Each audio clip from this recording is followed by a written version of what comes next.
கிறிஸ்துவுக்குள் என கண்பானவர்களே, ஆண்டுடைய திருப்பெயரிலே உங்களை வாழ்த்தி ஆசிர்வதிக்கிறேன். தேவனாகிய கடவுள் இந்த புதிய நாளின் நன்மைகளை மென்மைகளை கொடுத்து நம்மை தாங்குவாராக. இந்த நாளின் தியானத்திற்காக ஒரு வசனத்தை உங்களுக்கு முன்பாக வைக்கிறேன். அது வெளிப்படுத்தின விசேஷம் 2ஆம் அதிகாரம் 5வது வசனத்தின் பிற்பகுதி. மனம் திரும்பி ஆதியில் செய்த கிரியைகளை செய்வாயாக. மனம் திரும்பி ஆதியில் செய்த கிரியைகளை செய்வாயாக. வாழ்க்கையில மனம் திரும்புதல் என்பது அத்தியாவசியமான அவசியமான ஒன்றாய் காணப்படுகிறது. மனம் திரும்புதல் வாழ்க்கையின் வெற்றி இலக்குகளையும் நன்மையின் வரங்களையும் நாம் பெற்றுக்கொள்ளுவதற்கு அது உறுதுணையாய் இருக்கிறது என்று சொன்னால் அது மிகையாகாது.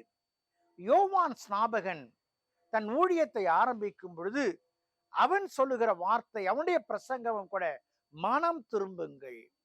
ஆண்டவராக இயேசு கிறிஸ்து திருப்பணியை துவக்கின பொழுதும் அவர் சொல்லுகிற வார்த்தை மனம் திரும்புங்கள். இந்த மனம் திரும்புதல், மனம் மாறுதல் வெற்றியை நோக்கி பயணிக்க, வெற்றியை நோக்கி தடம் பதிக்க அது நமக்கு பக்கபலமாய் இருக்கிறது. அன்புக்குரிய விசுவாசிகளே, மனமாற்றம் இல்லை என்று சொன்னால் எதிலும் மாற்றங்களை நாம் பார்க்க முடியாது. லூக்காய் நற்செய்தியில் உள்ள மனம் திரும்பிய மைந்தனை குறித்து நாம் வாசிக்கும் பொழுது அவனுடைய வாழ்க்கை மாற்றின விதங்கள், அவன் மனம் திரும்பி தகப்பனிடத்துல வரும் பொழுது எத்தனையோ காரியங்கள் அவனுக்கு நடைபெறுகிறது. பாருங்கள், 22வது வசனத்துல, 15ஆம் அதிகாரம் 22வது வசனத்துல, அப்பொழுது தகப்பன் ஊழியக்காரை நோக்கி, நீங்கள் உயர்ந்த வஸ்திரத்தை கொண்டு வந்து இவனுக்கு உடுத்தி இவன் கைக்கு மோதிரத்தையும் கால்களுக்கு பாதரட்சியும் போடுங்கள். கொழுத்த கன்றை கொண்டு வந்து அடியுங்கள், நான் புசித்து சந்தோஷமாயிருப்போம். என் குமாரனாகி இவன் மறைத்தான், திரும்பவும் உயிர்த்தான், காணாமற் போனான், திரும்பவும் காணப்பட்டான் என்றான். அப்படியே அவர்கள் சந்தோஷப்பட துவங்கினார்கள். மனம் திரும்புதல் வரும் பொழுது அந்த முழு இடத்திலும் கூட அவனுடைய வாழ்க்கை நிலை மாற்றப்படுகிறது. பன்றிக்கு கிடைக்கிற ஆகாரம் கிடைக்காதவனுக்கு நல்ல ஆகாரம் கொடுத்த கன்று கிடைக்கிறது. என்னை கரிசனையோடு பார்க்க ஆட்கள் இல்லையே என்று கலங்கினவனுக்கு தகப்பன் கரிசனையோடு பார்க்கிறான். அவனை புதிய உடையினால் அவனை மகிழ்ச்சியாக்குகிறான், மோதிரங்களை அணிவிக்கிறான், அதிகாரத்தை தருகிறான். இன்றைக்கு மனம் திரும்புதலின் வாழ்வு என்பது ஒரு வெற்றியை நோக்கி பயணிக்கிற வாழ்வு.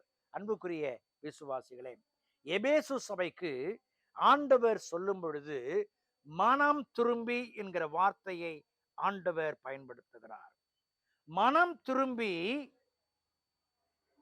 ஆதியில் செய்த கிரியைகளை செய்வாயாக.